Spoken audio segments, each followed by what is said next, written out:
Welcome to Comic Station, issue number 20 for May 15th, 2013. I am Paul Nisi from FrontDoorsGamer.com, and Scott is out sick today, so it is just me. We're going to go over our new releases, highlights, as well as a review from Image.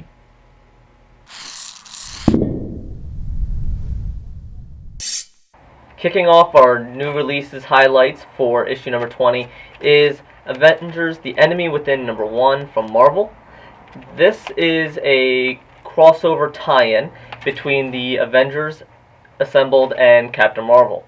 Captain Marvel, in her comic book line, Carol Danvers, taking over from Marvel, really has been getting played, been getting taken advantage of, because it is found out that she has basically a tumor that is growing in her head that precludes her from flying. Otherwise it could get worse, cause hallucinations, and could die. So somebody is taking this to their advantage and having other villains try to force her into flying. I like the Captain Marvel line that is going on right now. So first thing, of course, that I noticed was, besides different writers and everything, the art style is... I did not enjoy the art style compared to the Captain Marvel line. Captain Marvel line itself is not smooth drawings, but it is a little rough, but it's kind of has some feeling to it, some character. However, I prefer the Felipe Andres artwork of Captain Marvel compared to Scott Hepburn's in this issue. Getting past that, though, the storyline was actually really nice. They continue along the lines of Captain Marvel. It is basically a continuation of a Captain Marvel issue, except for, of course, other Avengers are now working their way into this world. Again, the mysterious person Captain Marvel is trying to play games with her, using people, and taking advantage of that tumor. But really also, and this is the big point, is he's not just attacking her, he's attacking everything she stands for, everything she cares about. People in her lives, whether they are Avengers or just people within the same apartment building as her. And that is probably the most touching part about this series, this arc that is going on. However, again, I couldn't really get past the art style. The story was good, but it may be more enjoyable in a volume collection. So, while I enjoyed it, it just didn't have the same grip, the same pace to it. So, I enjoy it. If you enjoy Captain Marvel, or if you want to see more of Carol Danvers in her new uniform, then by all means pick it up. But if you're looking more for the Avengers part of it, at least this issue didn't have many Avengers at all, so you might want to move past it. The second book for today is from IDW, and this is Doomsday .1. This is really interesting because it starts with a group of scientists on an international space station. Not everyone gets along, first off. But while they're up there, one of the scientists discovers there is a world-ending event happening. It is a solar flare 4 times the size of Earth. Everyone's going to be destroyed. While the scientists are up in the space station trying to figure out how to get back to Earth, people on Earth are either making peace or they are taking advantage of it. Most of them obviously are trying to survive. There's some great scenes. There's a submarine, there's the Pope, there is the President. Really interesting scenes. There's a prison, and basically all bets are off. People are doing what they need to do to survive. And no spoiling anything, but it's really touching that it's interesting that while on Earth everything is basically survive for yourself, however on the space station one of the members sacrifices themselves to save the rest.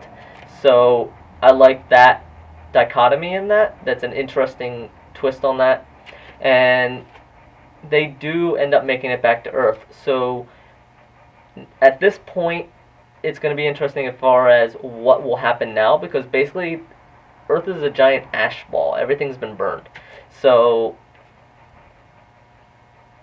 it's going to be interesting what they continue with it. It's an interesting idea. I like the artwork in here, so it's one to stay tuned for. Maybe check out, come back to it on the second or third issue and see how it's going along.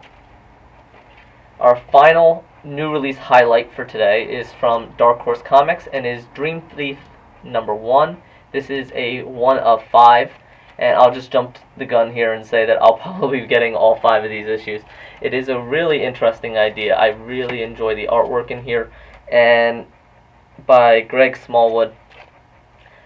I like how the artwork is very boxed, yet it has different flares of personality within it.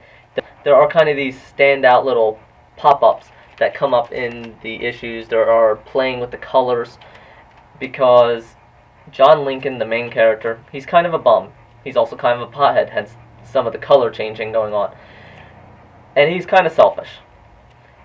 One night after getting high, he ends up stealing an Aboriginal face mask, and next thing he knows, he wakes up and he has killed people.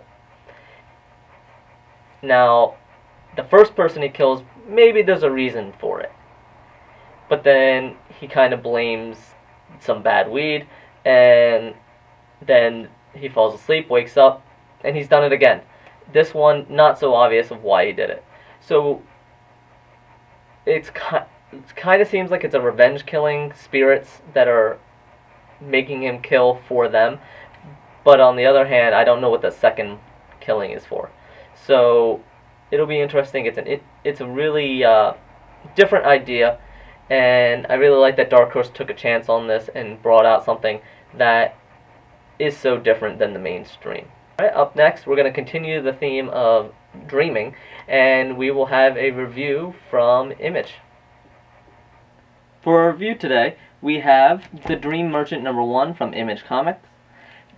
This one, first thing you're going to notice right off the bat is when you pick it up, it is a double-sized issue, 52 pages, and it uses every page. But I'll get back to that. First off, you're going to notice that the writing on here is by Nathan Edmondson, and the artwork is Konstantin Novosov. And right off the bat with the artwork, it has a raw style to it that usually some people may not enjoy it, but it does fit this theme and it fits the storyline very well, and it kind of helps define the story. The story going on is about Winslow. Winslow has been having a reoccurring dream ever since he was a child. First off, the first half of this dream has basically haunted him. He is constantly falling, and it's always in the same deserted area, and nothing is around. So as it goes on, the dream becomes more constant, and he becomes obsessed with it to the point where it has taken over his life, and he is put into a mental hospital. So the first half of the book kind of almost seems where you don't know if it's his sanity that's in question or if what is going on, and that sets up for the second half. The second half of the book introduces a more supernatural idea of basically during one of the sessions of being hypnotized by a new doctor, he has the same dream again, per as usual, except for this time there are 3 figures staring back at him, glaring at him. They know he's there. He wakes up, he's in a panic, and these 3 figures end up chasing him. Like I said in the first half, you don't quite know if he's really sane or not. He is in a mental hospital. So that sets that right off, but it quickly becomes apparent that it's actually happening.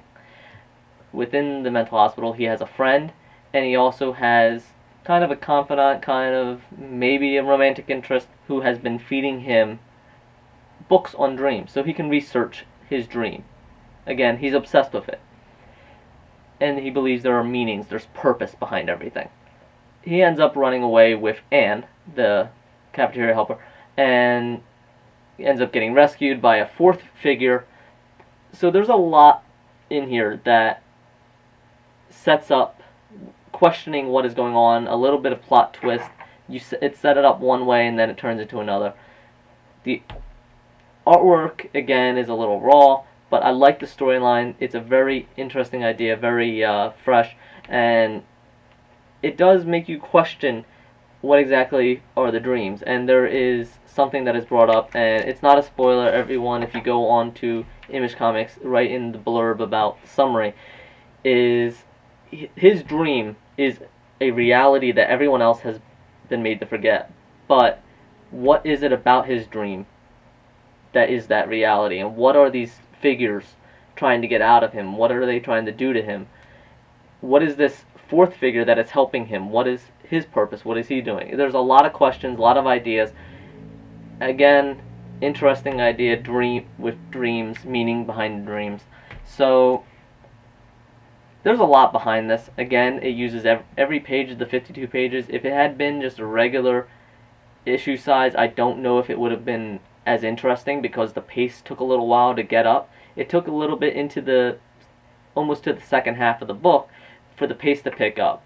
So one of the concerns is if the following issues are regular size, if they can maintain a pace that won't drag too long. But going off of this issue, I thought it was great.